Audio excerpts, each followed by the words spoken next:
Hello बच्चों, कैसे हैं आप लोग। आशा है आप लोग अपने घर पे सुरक्षित होंगे, स्वस्थ होंगे।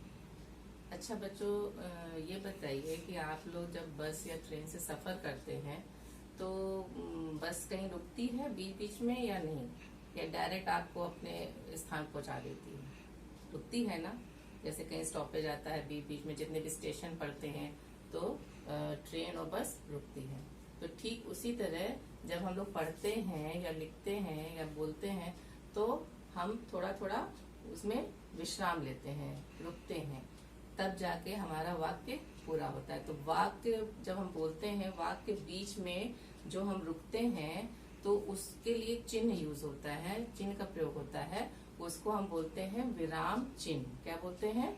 विराम चिन्ह। विराम से मतलब आपको समझ में आ रहा है, विराम मतलब रुकना, ठीक है, ठहरना।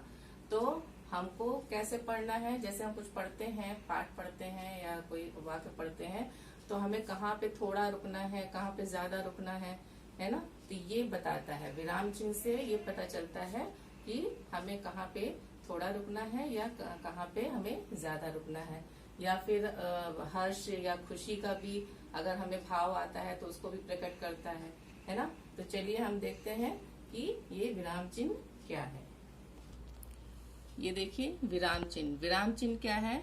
वाक्य में रुकने का संकेत देने वाले चिन्ह, यानी कि जो चिन्ह हम लगाते हैं वाक्य के बीच में या अंत में, तो उसको हम बोलते हैं विराम चिन्ह। तो कुछ प्रमुख विराम चिन्ह आज हम बताएंगे आपको। सबसे पहला है पूर्ण विराम।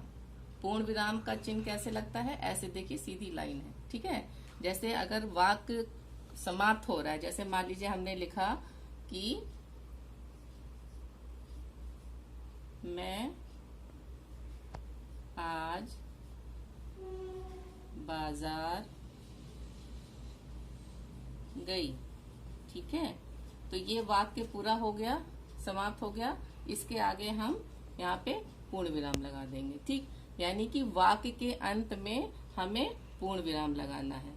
तो पूर्ण विराम कहाँ लगेगा? जब भी वाक्य खत्म होता है, समाप्त होता है, अंत होता है, तो हम लास्ट में ये पूर्ण विराम लगा देते हैं। समझ में आ रहा बच्चों आप लोग को? तो ये हो गया पूर्ण विराम। अब देखिए अल्प विराम कहाँ लगता है? अल्प विराम मतलब जैसे थोड़ा रुकना। अल्प मतलब थोड़ा। जैसे मान लीजिए हमने कहा मैंने आम, केला, सेब और अंगूर खरीदा, ठीक है। तो ये सेंटेंस यहाँ खत्म हुआ, तो यहाँ पे तो आपने लगा दिया पूर्ण विराम, ठीक। अब यहाँ पे देखिए आम, केला, सेब, यहाँ पे थोड़ा थोड़ा रुकना है, तो हम यहाँ पे लगाएंगे अल्प विराम, आम, केला, ठीक है। सो कैसे बोलेंगे? मैंने आम, केला, सेब और अंगूर खरीदा। अब ये देखिए तीसरा है प्रश्नवाचक चिन्ह। प्रश्नवाचक चिन्ह क्या मतलब? जैसे कि कोई प्रश्न पूछा जाए, जैसे तुम कब घर गए, यानी कि क्वेश्चन पूछा जा रहा है ना, तुम कब घर गए, यानी तो यहाँ पे आप प्रश्नवाचक चिन्ह लगा देंगे। तो इस तरह में हमने क्या लगाया? प्रश्नवाचक चिन्ह, यानी कि कब, क्यों, कहाँ, कैसे क्वेश्चन पूछा जा रहा है, प्रश्न पूछा जा रहा है, तब आप लास्ट में क्या लगाएंगे? प्रश्नवाचक चिन्ह, ठीक। अब ये देखिए चौथा है विस्मय बोधक। विस्मय बोधक मतलब जैसे हर्ष, खुशी या दुख आपको प्रकट करना है, तो उसमें ये विस्मय बोधक आएगा। जैसे मान लीजिए जैसे आप ये सेंटेंस है, अरे ये क्या हुआ, अरे ये क्या हुआ, है ना।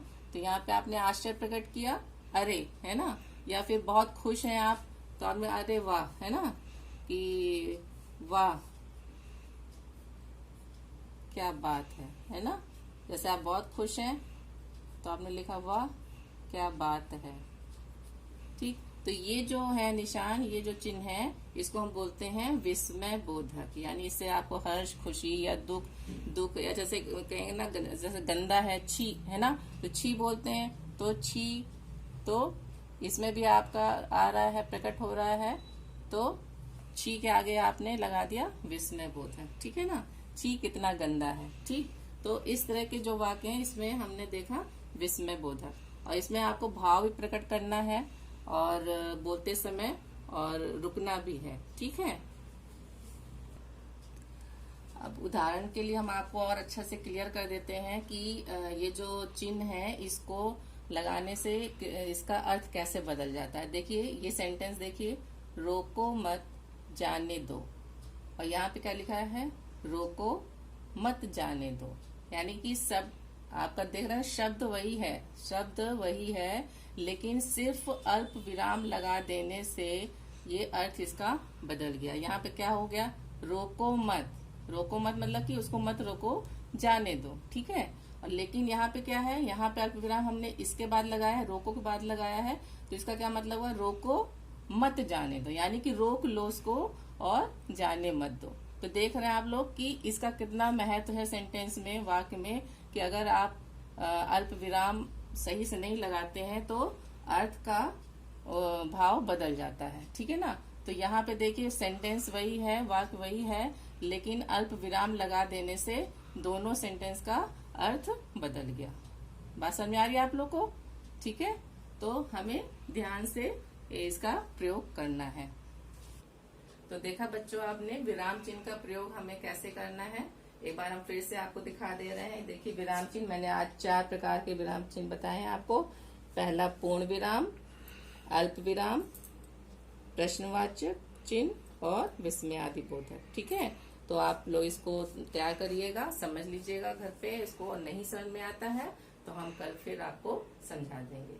Okay, thank you.